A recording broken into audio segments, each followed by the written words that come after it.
Untold Physio Stories is part of the all-new PT Podcast Network. Find a new favorite podcast by an amazing PT content creator at ptpodcastnetwork.com.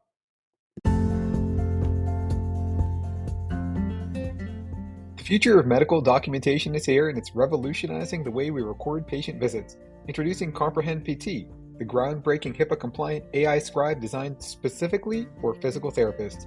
Imagine a world where the dialogue between PTs and patients is interpreted by AI into precise, real-time medical notes without lifting a pen or tapping a keyboard. Comprehend PT does just that, allowing healthcare professionals to stay engaged with patients rather than buried in documentation. Boost your efficiency, reduce claim denials, and liberate yourself from the burdens of manual note-taking with Comprehend PT. Join the revolution now at comprehendpt.com. Untold Physio Stories listeners get 50% off their first month with code MMT50, and there's a free trial available. Sign up now. I use it every day in the clinic for virtual and live visits. I just speak to the patient, and at the end, hit Comprehend, and a SOAP note's generated. I love it, and you will too.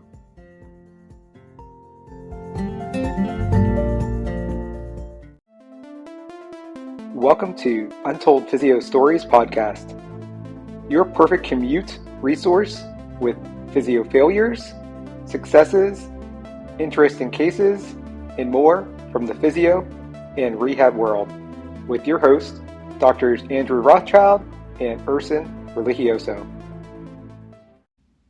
Welcome back to Untold Physio Stories. I'm one of your hosts, Dr. E, with Modern Manual Therapy, Edge Mobility System, and our 4-month online mentoring program, Modern Rehab Mastery. We're going to do another asynchronous episode today, and this one's a quick one. Recently, I was stuck in an airport. This was around a couple weeks ago when the Buffalo Bills game was rescheduled or delayed because of the blizzard Buffalo was having. So I was teaching in Idaho and stuck in a Spokane airport.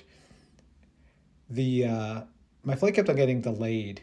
First, I was supposed to fly out on Sunday morning, 9 a.m. Then they said, oh, it's delayed till 1 p.m. And then 1 p.m. comes around and they said it's delayed to 11 p.m. So instead of actually waiting around 11 p.m., knowing that the game was actually delayed and I'm not going to be able to fly in, I just started walking around the airport, talking to my wife, and eventually making my way to a Delta counter. In the midst of walking around the airport, I see this guy lying down on an airport bench, actually a longer wooden one. He's a pretty tall guy, maybe a little over 6 feet, and his girlfriend or wife kept on like tugging at his leg. It looked like she was tugging pretty hard. She was definitely trying her best, but I could tell that every time he got up, he was just kind of unhappy at the results. He was kind of wincing, moving his hip around. And I knew that whatever it is that he was telling her to do, that she wasn't quite getting it. So I walk over and I say, hey, you know what? Can I help you? Can I be of any assistance? And he said, oh, are you a chiropractor? And I said, even better, I'm a physical therapist. So if any of you guys are chiropractors out there and you're actually listening to my podcast, you're already part of the good guy chiros. But that's more of a joke against all the straight chiros who just think they're realigning joints and everything. And they treat people forever. And for anything, they think a manipulation or an adjustment can treat even like medical disease. So anyway, he said, yeah, my hip is out of place and I need it to pop back in. I know exactly what I need. I said, all right, so let's just try doing this exercise first. And thinking I'm going to quickly prescribe him side glides and hit a home run because he's going to say his hip and his back feel quite a bit better. But he didn't really want that. He's like, no, I definitely need to pop. I know what I need. And I said, okay, well, most hip problems I feel like are coming from the low back, and I need to screen your low back. He fit the lumbar clinical practice patterns. Toe touch was fine. Extension in standing, he deviated away slightly, side bending and anterior tilt. He had less motion going to the right, which was his not really painful, but he said it's just the side that he feels like was out of place, and he needed it to kind of pop back in. So, I put him in side lying. Knowing he wanted to pop, I do bilateral lumbar rotation, thrust manipulation, get a cavitation on each side. He's like, whoa, I heard that. That was great. And I thought he'd be happy with that. He gets up and he's like, yeah, even though, I heard that and felt that, that's not what my hip needs. He's like, my low back feels looser, but my hip still feels out of place. And I was like, man, this guy's going to make me work for it, because I thought that his hip would just feel better at just like the sound and the feeling of a few lumbar cavitations. But no, he definitely wanted his hip to actually cavitate. Because a lot of people, they feel like they need a crack, they hear a crack, they're better. So then I start off with just simple lum or hip long axis distraction. And he's like, that's not enough. It needs to really be a tug. So I finally end up with him holding the top of the bench with both hands to get leverage, and then me really like bracing myself, pulling back on his leg as hard as I can, and as fast as I can. And this is again after doing some inferior glides and a couple of hip posterior glides, which I was hoping would get some sort of cavitation. But the long axis hip distraction, to get a cavitation with that is pretty difficult. So I'm working hard at this. Meanwhile, people are watching. They're actually like good natured watching. They're laughing at me like putting all this work into it. Finally, after a couple of quick tugs, maybe two or three big thrust manipulations, I felt as if his hip, like kind of like almost like a suction, like a true cavitation. I felt like it go like it kind of popped out and then maybe popped back in. He's like, whoa, that's definitely what I needed. He was really happy. He got up, walked around. He's like, oh yeah, my hip feels so much better after some open and closed chain hip flexions and extensions. He's able to walk around. Whatever discomfort he was feeling or that out of place feeling that he perceived was definitely gone. And that only then was he willing to do the side glides. I was like, hey, you know what? This exercise that I'm about to show you should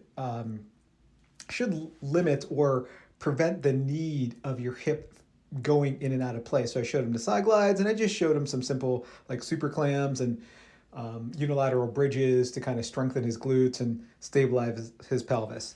So, the moral of the story is that sometimes, as much as we try to promote active activities and exercises and not have patients rely on passive care, sometimes they will not be willing to do the active strategies at all until you kind of give them what they want. So I'm curious to what you think about this, Andrew, and how you would have handled the situation. Let me know. Hey, Erson. Great story as always. And I can tell you exactly how I would have handled that situation very easily because I would not have handled that situation. You are clearly a much nicer person than I am. I would have probably, in the real world, walked right by that person, that couple, the poor woman trying to help her significant other with his back or hip pain, and I would have probably minded my own business and just kept right on going and not even bothered to stop. Unless, of course, it was a significant life-threatening situation, CPR type thing. Especially in an airport and public place. I am very antisocial in those kinds of places. I try to avoid talking to people when I can. So I would have avoided the situation altogether. That is how I most likely would have handled it. That being said, had I actually gone over and talked to the people like you did, I probably would have handled it in a very similar way in the sense of, having that conversation of, joints don't really, hips aren't really out of place, doesn't need to go back into place, that kind of thing. But like you experienced, probably would not have gotten very far in that situation. People do have very strong entrenched beliefs with certain things, especially if they've had, recurrent episodes of certain types of, conditions or symptoms, and they've been treated in a certain way. And especially if they've been treated successfully, then they kind of want that same type of thing again. So certainly, kind of giving the patient what they want in that situation, what they think they need, kind of meeting them where they're at, only if it is actually safe and appropriate and not contraindicated, then certainly it is, you can certainly do something, a manipulation, spine manipulation, hip manipulation, get them to buy in because you make them feel good, then they can maybe buy, and they can kind of meet you, especially if they're able to do something that helps further reduce their symptoms or even keep them at bay, that's going to also help them buy in more.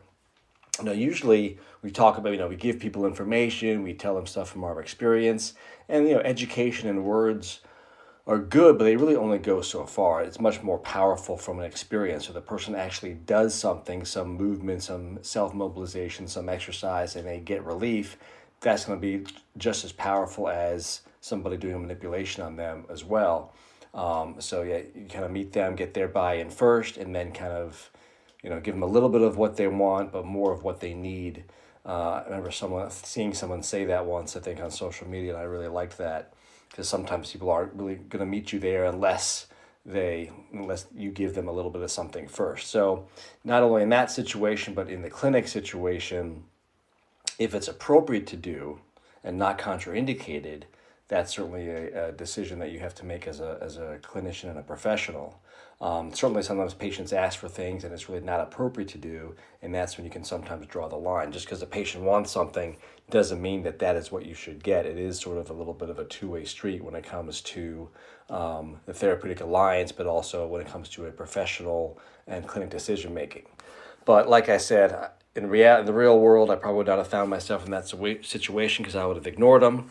But otherwise, I think you did that. You did a very nice, overly nice thing, and probably handled it the best way you could have, given their sort of position in terms of what they wanted.